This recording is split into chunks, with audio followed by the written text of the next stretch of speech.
So this is part 3 of when the enemy does everything to try to stop, block, and hinder you, but you have to keep going and God will bless you. Okay, so we left off at where Abimelech came with a friend and his army commander.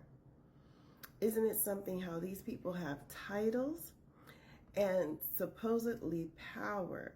They feel they have power, but yet they are threatened by you because they know God's hand is on you. See, people will try to give setbacks and try to set back your blessing. Those that they did everything in their power to hold you back. They fought you. They contended with you. They contended with the things that you have been building. They contended with you for growing. They've been fighting you. They've done everything they can. They hate that you grew. They hate you. They mocked you. They've talked about you. They compared their progress with yours. And everything that's going on in your life, they've talked about you whenever you're not in the room. Sometimes maybe in the room, they'll talk about you and do everything to try to stop you. But God will make room for you. See, they wanted you to be mad. They wanted you to be angry. They wanted you to be afraid. They wanted you to be scared and give up. They felt like because they closed up the wells, they could stop him from prospering. See, and then he didn't fight them. They wanted a reaction, but he didn't fight them. He just walked away and went and dug another well. See, they thought they had the power, like we in this land, and how dare you prosper? How dare you come up higher than us? We're going to stop you. We're not going to allow you to get ahead. You can't get ahead of us because we have authority. We have some kind of authority, but we're not really acknowledging the God in you.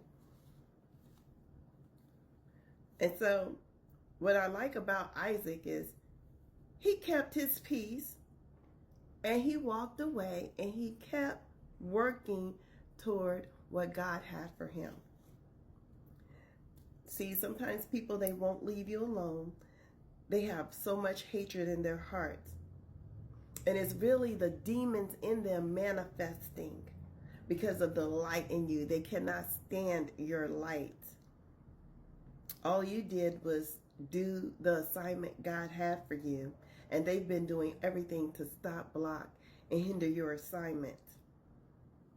See, Satan is using these people to block you and to stop up your wells and to step on your progress. But God, but God, let's say but God. What I like about Isaac is he didn't let anything stop him from going forward. And you have to have that fortitude, that courage in pain and adversity. Keep your eyes on Jesus and his promise to you. Keep your heart pure. Don't allow how they're acting and responding to you to stop you from having a clean heart.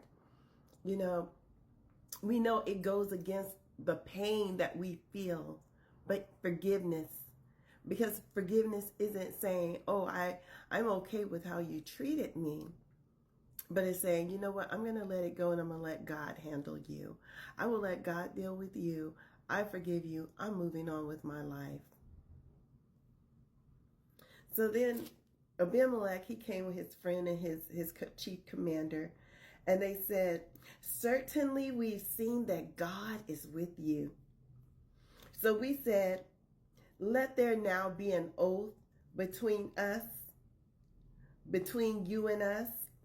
And let us make a covenant with you that you will do us no harm, since we have not touched you, and since we have done nothing to you but good, and have sent you away in peace.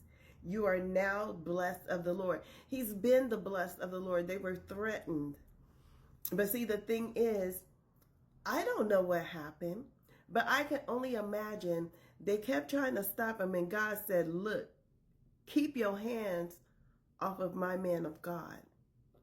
You never know when and how God stepped in to stop your enemies who were contending with you, had full of hate. They're sitting over here really trying to be real cool. They sound scared. They sound like they've been shooketh, like they have been shooketh. Because how is it that they changed their tune? Was it because they kept digging wells and he kept prospering? Or maybe God visited them? Either way, however it went down, they were afraid. They became the ones afraid. And then they wanted to come and make peace with that person because they know they did him evil. We didn't do anything. We did everything in peace and, trying to smooth things over. How did you do everything in peace? You kicked the man out of the kingdom when he has done nothing but just prosper. And then your people are contending with him and putting, they put earth, for his father, they put earth in his father's wells. And when he redug the wells, then they took it for themselves. But they said they've been in peace and they haven't did anything to this man. And so that's what people do. They'll try to steal your destiny. They will try to take away what God has for you and claim it for themselves, being thieves, because it's not theirs. Being thieves, but God restored this man, and not even just restored it. God continued to bless this man 100-fold in everything that he did. And they were getting angry and heated for it. Why is God blessing them? Some people don't even want you to be blessed. And they're angry because God is blessing you. They have their own issues. That's their problem. It has absolutely nothing to do with you. And so after they made this peace treaty, because they didn't want this man to go to war with them, knowing that and the man was literally still acting in peace, but they didn't want him to go to war. See, the person that's quiet, they might look at you like, we could easily bully you and there's something wrong with you and, you're a pushover. That's probably how they perceived the man of God. But the person that's really calm, collective, and keep going and keep building, that's the person you should be afraid of. That person, God's hand is on that person. So he went ahead, he made a peace treaty with them. They had a feast and they ate and drank.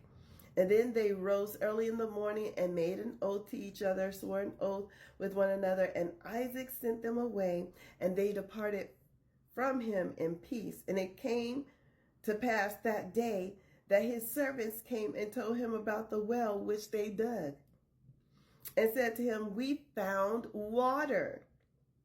So he called it Sheba. Therefore, the name of the city Beersheba to this day. It became Beersheba. And Sheba means oath and promise. Because really, the people weren't, God somehow made them cooperate. But really, God was keeping his promise. So he made an oath there. Look, I'm not going to destroy you. But God has kept his promise because that was the land for him and his descendants.